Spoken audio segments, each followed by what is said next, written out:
Hai, apa kabar semuanya? Semoga kabar Anda baik-baik saja.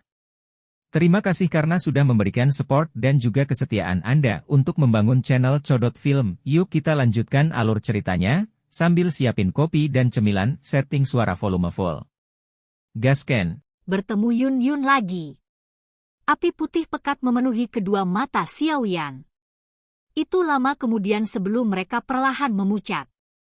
Menyusul lenyapnya api, matanya juga sekali lagi memulihkan kejernihannya. Uap keruh sedang dihembuskan dari Xiaoyan. Wajahnya ditutupi oleh lapisan fluoresensi samar. Ada kegembiraan yang tidak bisa disembunyikan secara samar-samar di dalamnya. Dia tidak pernah menyangka bahwa dia benar-benar akan berhasil menghilangkan perlawanan dalam api dingin tulang ke arahnya dalam selusin pendek ini selama beberapa hari. Saat ini, Bone Chilling Flame telah sepenuhnya bergabung denganku.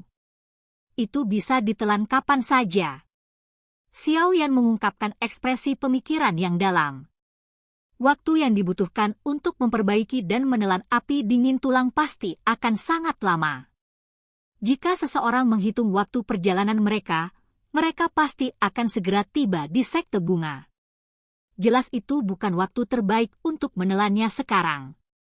Saya harus menunggu masalah Yun Yun diselesaikan sebelum menelan dan memurnikannya. Xiaoyan mengambil keputusan dan santai.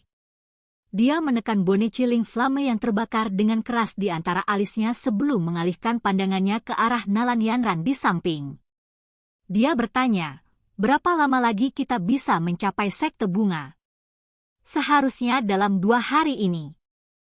Kami telah memasuki wilayah timur laut dan dekat dengan sekte bunga. Ya, King Lin, tingkatkan kecepatan sedikit dan cobalah untuk mencapai sekte bunga sesegera mungkin. Xiaoyan mengangguk sedikit sementara matanya menoleh ke arah King Lin dan berkata. Saat mereka semakin dekat dengan sekte bunga, ada semacam perasaan cemas yang samar-samar hadir di hatinya. Dia bertanya-tanya bagaimana orang itu, yang sudah bertahun-tahun tidak dia temui, akan seperti sekarang. King Lin di sampingnya juga tersenyum dan mengangguk. Tangan kecilnya menepuk punggung ular di bawahnya. Sosok ular itu berguncang dan kecepatan mereka terbang di langit tiba-tiba meningkat. 3 hari kemudian, trio Xiaoyan, yang lelah karena perjalanan, akhirnya melambat saat mereka berada di udara di atas pegunungan yang membentang tanpa henti. Mata Nalan Yanran menyapu ke segala arah. Akhirnya, dia perlahan mendarat. Benda berbentuk kelopak bunga melesat keluar dari dalam cincin penyimpanannya. Benda berbentuk kelopak bunga itu baru saja melesat saat memasuki ruang di depannya. Riak aneh dipancarkan dari ruang itu. Sesaat kemudian, penghalang spasial yang sangat besar muncul di depan mata kelompok Xiaoyan. Penghalang spasial yang begitu besar, betapa megahnya. Kejutan juga melintas di mata Xiaoyan saat melihat penghalang spasial ini. Sekte bunga ini mungkin tidak memiliki kekuatan untuk menciptakan alam, tetapi teknik semacam ini untuk menggunakan penghalang spasial untuk menyembunyikan lokasi sekte ini tampaknya tidak signifikan. Penghalang spasial perlahan berfluktuasi. Segera, itu pecah dan membentuk garis retakan spasial. Nalan Yanran memberi isyarat kepada Xiaoyan dan King Lin. Setelah itu, dia memimpin untuk masuk. King Lin buru-buru menyimpan Pithon Nine Serene Deep Ground dan dengan cepat mengikutinya bersama Xiaoyan. Mata mereka terpesona saat mereka memasuki penghalang spasial. Semacam aroma bunga yang sangat pekat menerkam mereka. Bagian dalam wewangian bunga semacam ini secara samar-samar tampak dipenuhi dengan energi alami yang sangat kuat. Sungguh tempat yang misterius. Xiaoyan ada di udara. Dia melihat dunia ini yang tersembunyi di balik penghalang spasial. Terkesiap kaget dan ekspresi muncul di wajahnya. Pegunungan bunga yang tak ada habisnya muncul di depan kelompok Xiaoyan. Pegunungan ini dipenuhi dengan bunga berwarna cerah. Dilihat dari kejauhan, terlihat seperti lautan bunga. Saat angin bertiup, kelopak bunga yang indah akan menari di langit. Pemandangan ini tampak seperti surga. Betapa cantiknya. Wajah King Lin memabukkan saat dia bergumam sambil melihat pemandangan surga ini. Lautan bunga ini seharusnya menjadi semacam formasi. Xiao Yan menyaksikan lautan bunga yang menyebar ke cakrawala. Riak muncul di matanya. Dia bisa merasakan bahwa lautan bunga ini menyembunyikan energi yang sangat agung. Bahkan kelopak bunga yang menari-nari di langit memiliki semacam orbit misterius yang istimewa. Nalan Yanran mengangguk ketika dia mendengar kata-kata Xiao Yan. Dia tersenyum berkata, ini adalah formasi pelindung sekte dari sekte bunga. Jika seseorang tidak memiliki cara untuk memasukinya, dia akan tersesat di lautan bunga ini. Seseorang akan selamanya terjebak di dalam tanpa ada yang membimbingnya. Bunga-bunga ini seharusnya bunga ekstasi, kan? Tanpa diduga, sebenarnya ada begitu banyak jenis bunga yang sangat langka ini di dunia luar di tempat ini. Xiao Yan mengendus aroma bunga di udara dan berkata, itu tidak seluruhnya terdiri dari bunga ekstasi. Ada juga beberapa bunga aneh yang bisa digunakan untuk memperkuat efek dari bunga ekstasi. Nalan Yanran tersenyum tipis. Kata-katanya baru saja terdengar ketika suara gong samar-samar dikeluarkan dari dalam lautan bunga. Suara gong ini, pertandingan akan segera dimulai. Cepat, ikuti aku. Jangan salah jalan. Jika tidak, Anda akan tersesat di lautan bunga ini. Ekspresi Nalan Yanran sedikit berubah ketika dia mendengar suara gong ini. Dia segera mendesak dengan kata-katanya. Tubuhnya bergerak dan dia bergegas menuju lautan bunga. Jalur terbangnya cukup aneh. Itu bukan garis lurus. Sebaliknya, butuh beberapa kurva. Xiao Yan dan King Lin, yang ada di belakang, tertawa pahit saat melihat ini. Mereka hanya bisa buru-buru mengikuti jalur penerbangan Nalan Yanran dan dengan cepat mengejar.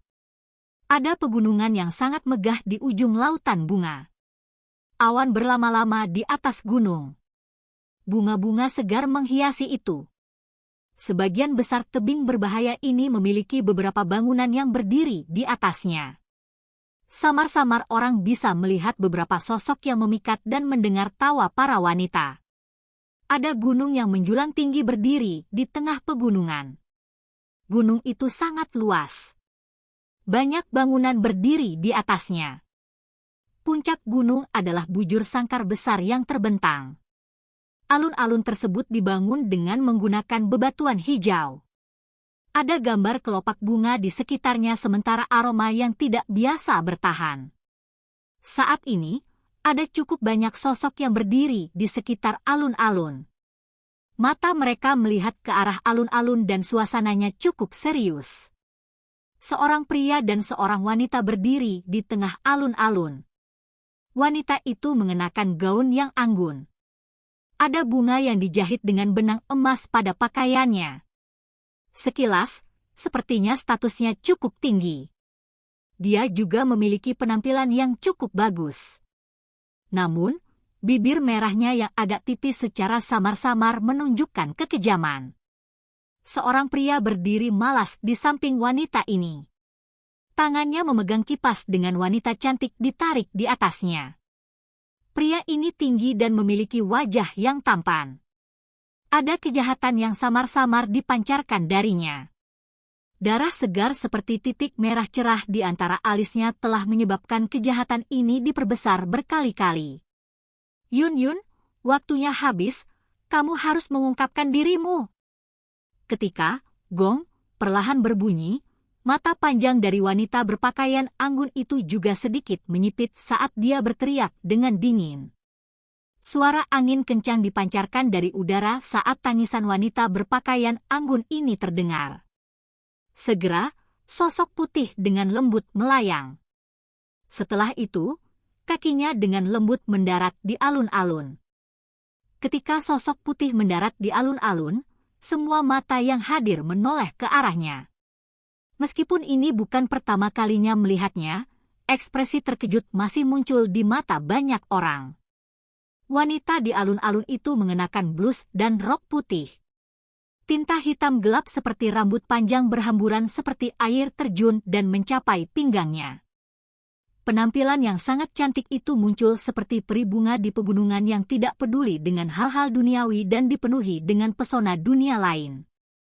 Saat kedua matanya berputar, mereka sepertinya memiliki kejernihan yang meresap jauh ke dalam tulang seseorang. Tidak ada sedikit pun keinginan untuk bersaing. Wanita seperti itu hanya bisa dijelaskan dengan dua kata. Bantalan tak tertandingi. Siapa lagi yang bisa memiliki sikap seperti itu selain Yun Yun, yang telah dipisahkan dari Xiao Yan selama bertahun-tahun? Beberapa tahun telah menyebabkan dia menjadi seperti anggur yang diseduh jauh di bawah tanah, menyebabkan dia menjadi semakin memabukkan. Itu bahkan memberi seseorang dorongan untuk tidak bangun dari keracunan.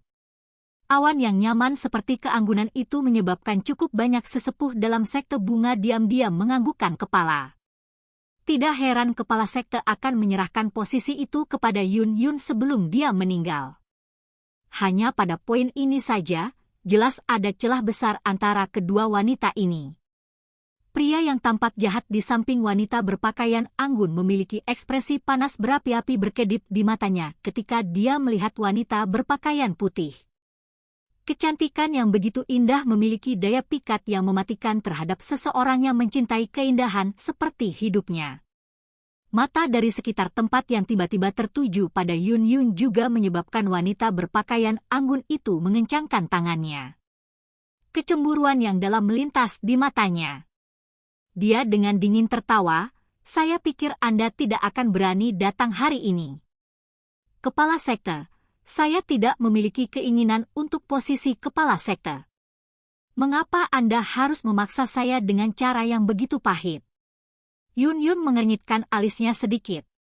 Dia memandang wanita agresif berpakaian anggun dan berkata, "HMPH, jika kamu ingin tetap aman, kamu harus menyerahkan douki dari kepala sekte sebelumnya." Pemimpin sekte ini dengan baik hati menerima Anda saat itu. Tidak disangka bahwa Anda benar-benar berani mencoba dan meletakkan jari Anda pada posisi utama sekte bunga saya. Wanita berpakaian anggun dengan dingin berteriak. "Jika aku sadar bahwa Nenek Hua adalah kepala dari sekte bunga, aku tidak akan menyelamatkannya." Yun Yun menggelengkan kepalanya dan dengan lembut berkata, "Adapun segel douki itu, telah ditinggalkan di tubuhku oleh Nenek Hua.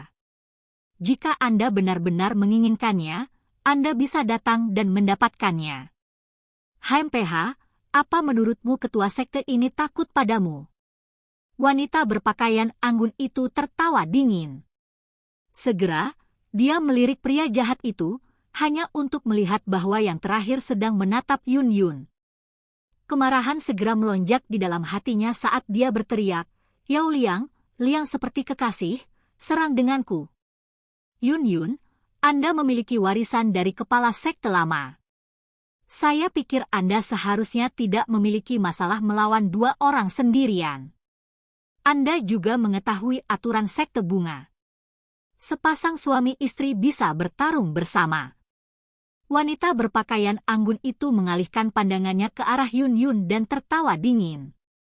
"Jangan katakan bahwa saya menindas Anda. Jika Anda memiliki teman, Anda juga dapat mengajaknya." Alis dari cukup banyak tetua bunga sekte dirajut sedikit ketika mereka mendengar kata-kata ini dari wanita berpakaian anggun. Senyum tipis muncul di wajah Yun Yun. Dia perlahan menggelengkan kepalanya dan dengan lembut berkata, "Kepala sekte bisa menyerang. Saya tidak." Sebelum Yun Yun selesai berbicara, suara angin yang deras tiba-tiba dikirim dari langit. Segera, sesosok tubuh bergegas dari kejauhan dengan kecepatan seperti kilat. Dalam beberapa kilatan, sosok itu sudah muncul di samping Yun Yun di alun-alun. Setelah itu, sosok itu meraih tangan Yun Yun di depan banyak mata tertegun. Pada saat yang sama, suara menggoda yang sangat memuakkan terdengar, menyebabkan wajah Yun Yun memerah hampir seketika. "Little Yun aku belum terlambat, kan? Silahkan pergi ke..."